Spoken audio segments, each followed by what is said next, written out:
Bonsoir à tous et bienvenue.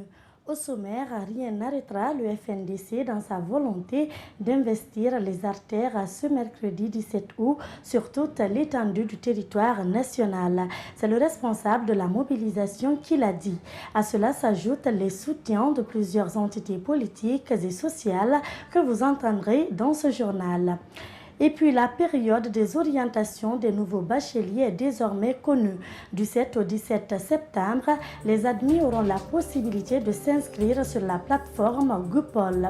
C'est la ministre de l'Enseignement supérieur qui l'a annoncé ce mardi à la faveur d'un point de presse qu'elle a animé en compagnie de son cabinet. Les détails, c'est dans un instant. C'était tout pour les titres.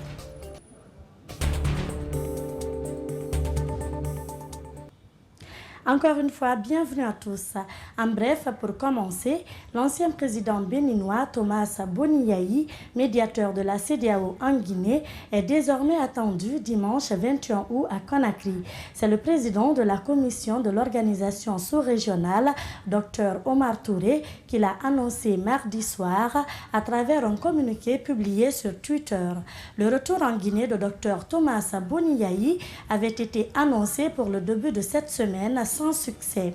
Dans l'agenda qui sera le sien lors de son second déplacement dans la capitale guinéenne, toujours à en croire le président de la commission de la CEDEAO, il rencontrera à la fois les autorités de la transition, les acteurs politiques et ceux de la société civile. Et puis, c'est ce mercredi 17 août 2022 que le Front national pour la défense de la Constitution, un mouvement dissous par les autorités de la transition, a appelé à une nouvelle manifestation pacifique sur toute l'étendue du territoire national. L'objectif est d'exiger de la junte l'ouverture d'un cadre de dialogue inclusif pour s'accorder sur la conduite de la transition. Sauf que cette manifestation, deuxième du genre depuis l'arrivée du CNRD au pouvoir, est interdite par les autorités. D'après le constat de nos reporters sur l'autoroute Le Prince, un calme règne en cette matinée très pluvieuse. La circulation est quasi inexistante. De Koza en passant par Koloma, Bambito jusqu'à Kipé, on aperçoit des taxis, des véhicules personnels, des motos au compte-gouttes. Les autres activités, notamment les commerces, sont fermés.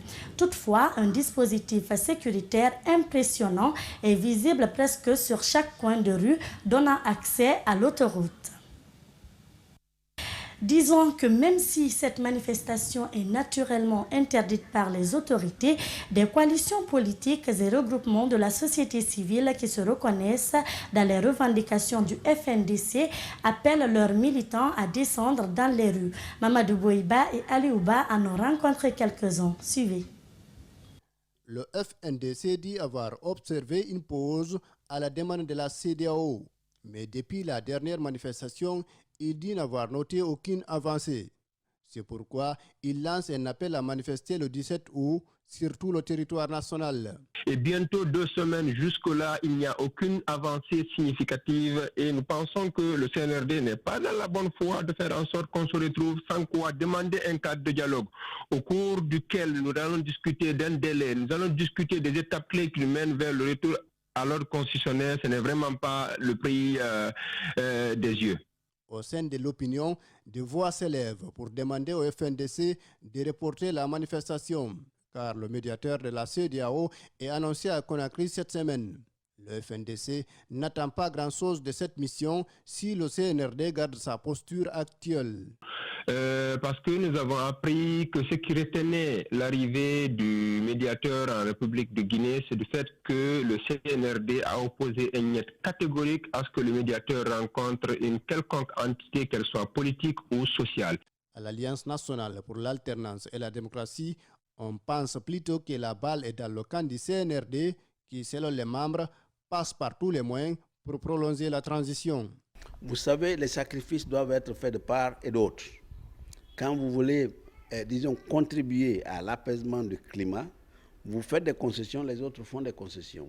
En plus de l'ANAD, du FNDC politique, les forces vives et le RPG Arc-en-Ciel et alliés ont tous, dans des déclarations rendues publiques lundi soir, condamné la gestion cavalière de la transition.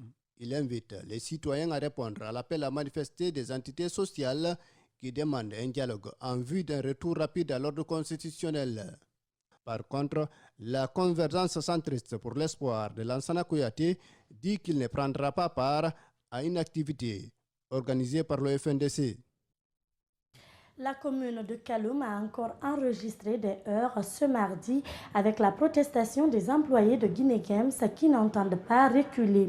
Malgré les jets de gaz lacrymogènes et des pierres entre les forces de l'ordre et les manifestants, ces derniers ont tout de même réussi à perturber la circulation sur les routes de Mankepa menant sur le marché Niger. Ils promettent également de s'associer au FNDC pour la manifestation de demain. Quant à la Lonagui, certains kiosques de jeux dans les rues ont pu effectivement enregistrer des parieurs. Kadiatou Elisabeth Sidibé et Ibrahima Sorissin Kassouma. Les professionnels qui sont là, les ressortissants des choses, universités. Les larmes aux yeux, ces jeunes sont plus que jamais décidés pour la délivrance du réseau des jeux de hasard. D'autres sont enfermés à l'intérieur de ce bâtiment pour se mettre à l'abri des gaz lacrymogènes des forces de l'ordre. Ils n'ont aucune assurance de la gestion par l'État et demandent à ce qu'on libère leur réseau.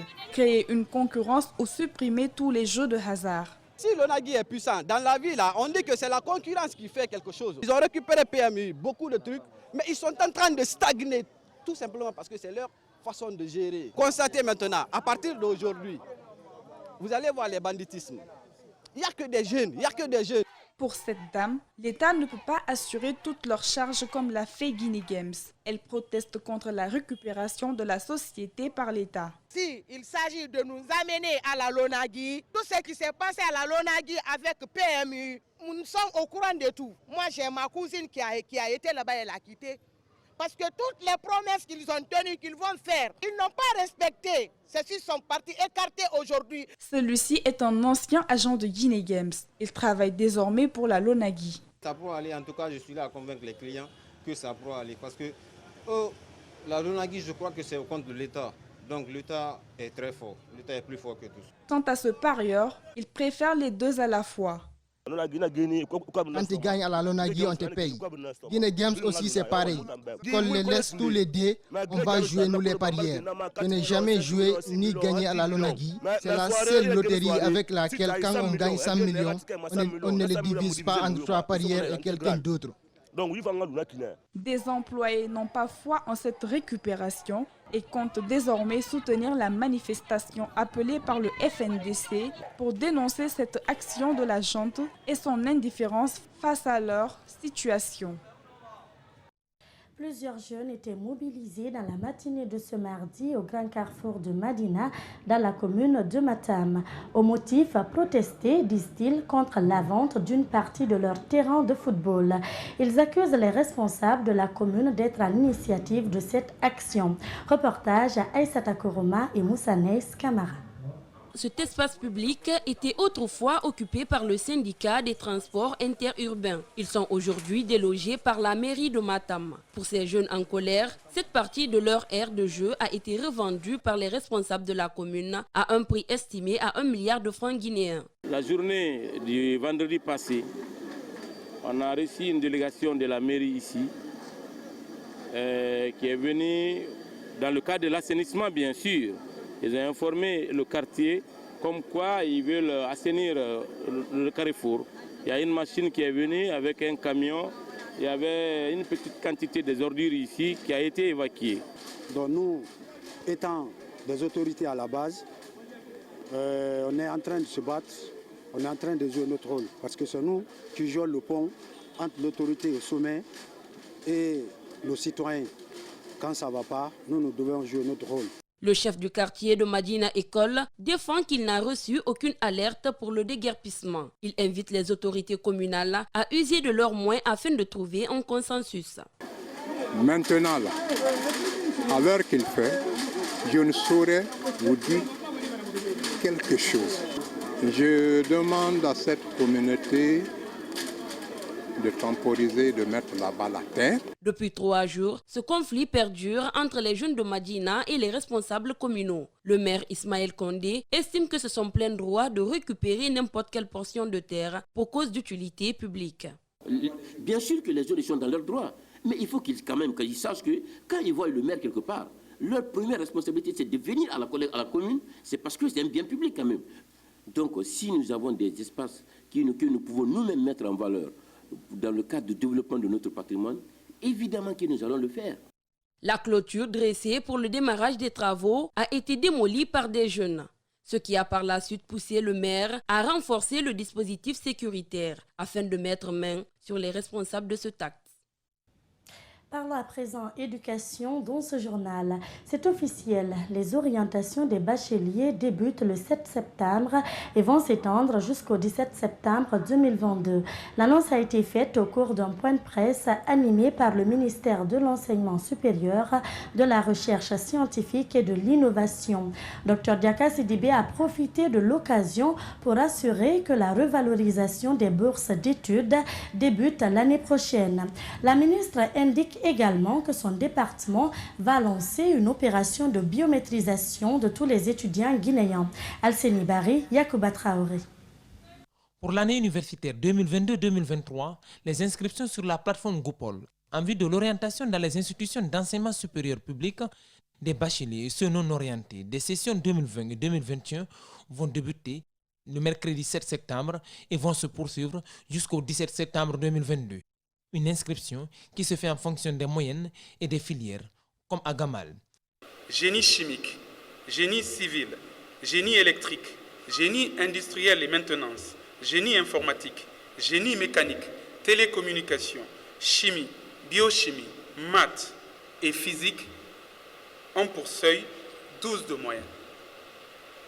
Pour l'Université générale Lansana Conté de Conakry, à Sonfonia, nous avons les programmes comme le droit, logistique et transport et sciences politiques ont également pour seuil 12 de moyenne.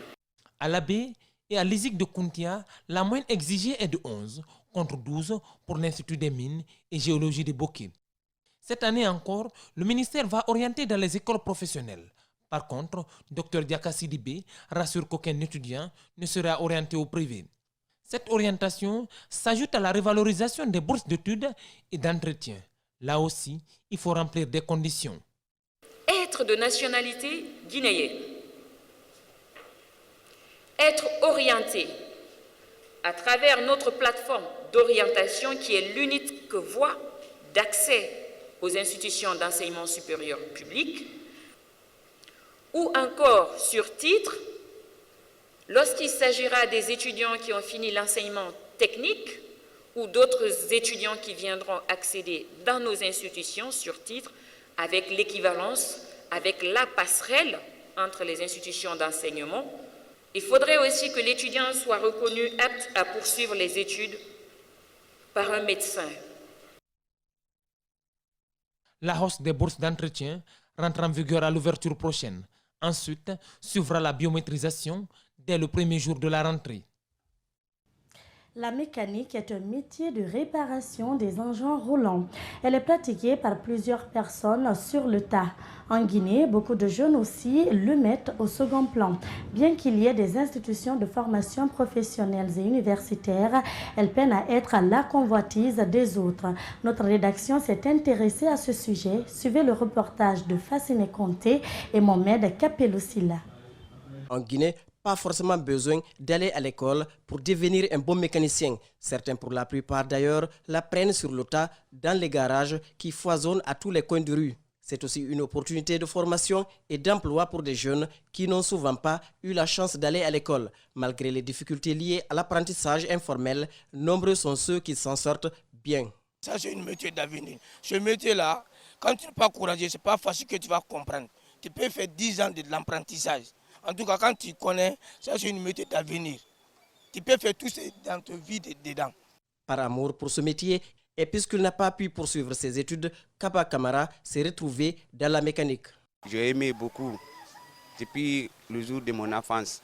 Mais j'étais à l'école, mais je n'ai pas pu étudier. Donc vraiment, c'est pour cela que je me retrouvé au garage. J'ai marié, mais je n'ai pas d'enfant d'abord. Je viens de marier. Donc le travail là, c'est très très beau. Ce n'est pas un travail de pagaille. quand tu as eu le travail là, tu peux te nourrir tes enfants. Étudier et apprendre un métier est bel et bien possible, selon ce jeune mécanicien de moto. Je suis élève, en même temps je pratique le métier. Parce que aujourd'hui le métier est plus important. J'aime le métier aussi. Je vais étudier en même temps, je pratique aussi le métier. Apprendre un métier quel qu'il soit est la meilleure option pour l'épanouissement d'un être humain, nous confient nos interlocuteurs. Les meubles faits à base de rotan, ils participent au décor de nos maisons et sont visibles dans plusieurs endroits publics comme les plages.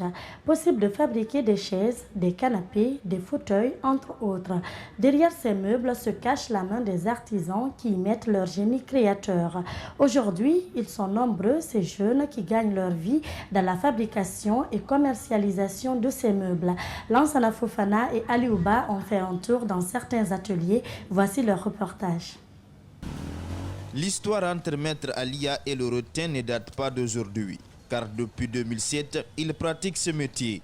Dans son atelier, Maître Alia fabrique plusieurs meubles, comme ses chaises, ses miroirs et autres objets. Ce métier, il le passionne depuis bien longtemps. Le moment que je fréquentais l'école, j'adorais tellement ce travail-là. Quand je quitte à l'école, je viens, j'assiste mon grand dans son boulot, vous voyez.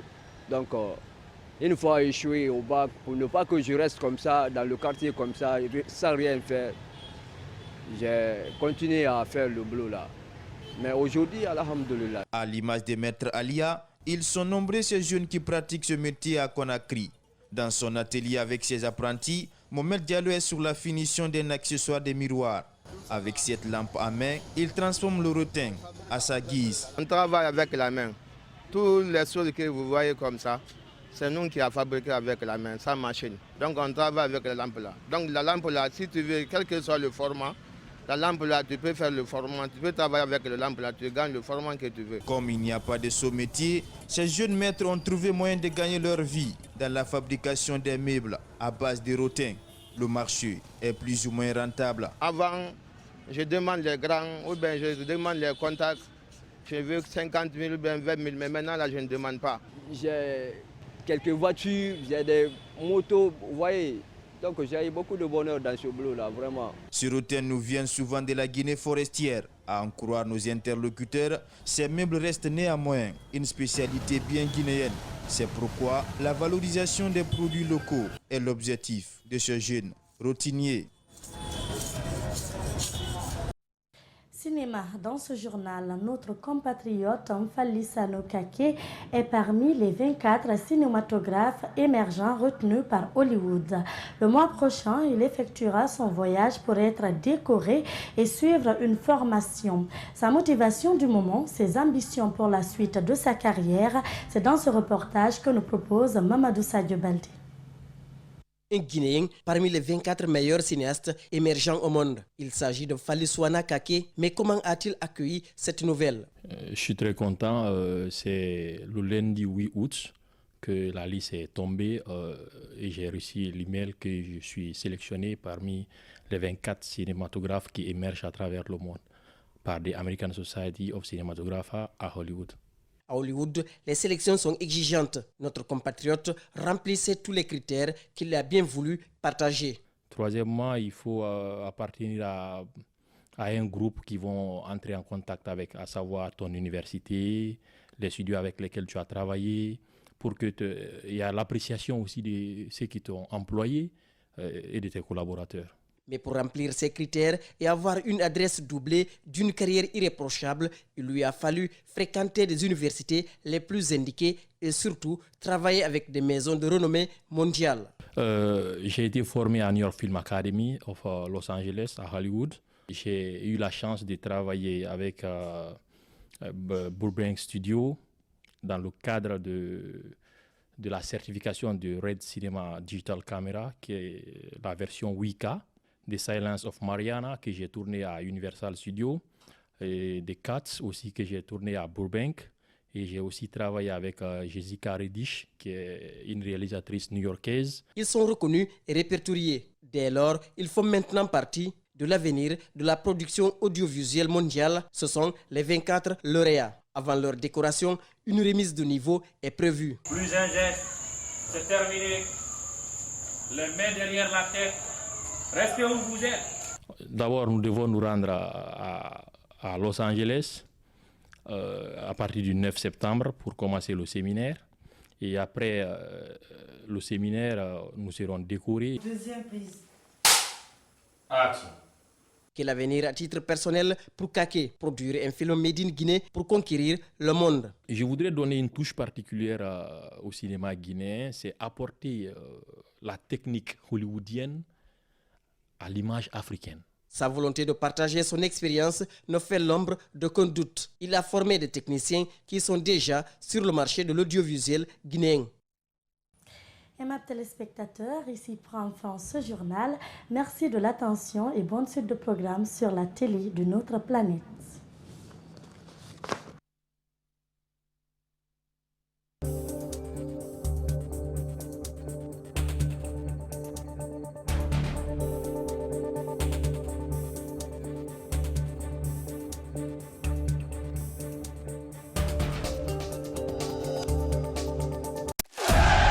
L'équipe Adafomédia mène l'assaut dans la 16e saison.